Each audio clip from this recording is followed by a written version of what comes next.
हिते अहम ख़बर खां मां आगाह कंदा हलूं त पीपी अॻवान शाज़ी आता मरी चयो आहे त दुनिया पाकिस्तान जी आलमी हवाई दिफ़ाई सलाहियतुनि जी तारीफ़ करे रही आहे। शाज़ी आता मरी जो चवणु हो त दुनिया पाकिस्तान फोर्स जी बेमिसाल ऑपरेशनल कारकर्दगी जी बि साराह करे रही आहे।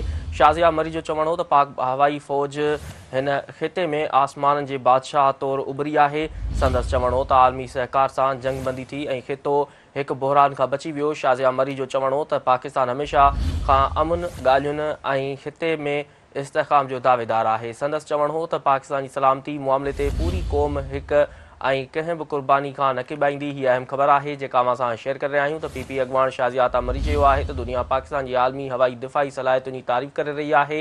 शाज़ी आता मरी जो चवणु हो त दुनिया पाकिस्तानी फोर्स जी बेमिसाल ऑपरेशनल कारकर्दगी जी बि साराह करे रही आहे। शाज़िया मरी जो चवणु हो त पाक हवाई फ़ौज हिन ख़िते में आसमान जी बादशाह तौरु उभरी आहे। संदसि चवणु हो त आलमी सहकार सां जंगबंदी थी ऐं ख़ितो हिकु बहिरान खां बची वियो। शाज़िया मरी जो चवणु हो त पाकिस्तान हमेशह खां अमुन ॻाल्हियुनि ऐं ख़िते में इस्तेहकाम जो दावेदार आहे। संदसि चवणु हो त पाकिस्तान जी सलामती मामले ते पूरी क़ौम हिकु ऐं कंहिंखे बि क़ुर्बानी खां न किबाईंदी। अहम ख़बर खां मां आगाह कंदा हलूं त पीपी अॻवान शाज़ी आता मरी चयो आहे त दुनिया पाकिस्तान जी आलमी हवाई दिफ़ाई सलाहियतुनि जी तारीफ़ करे रही आहे।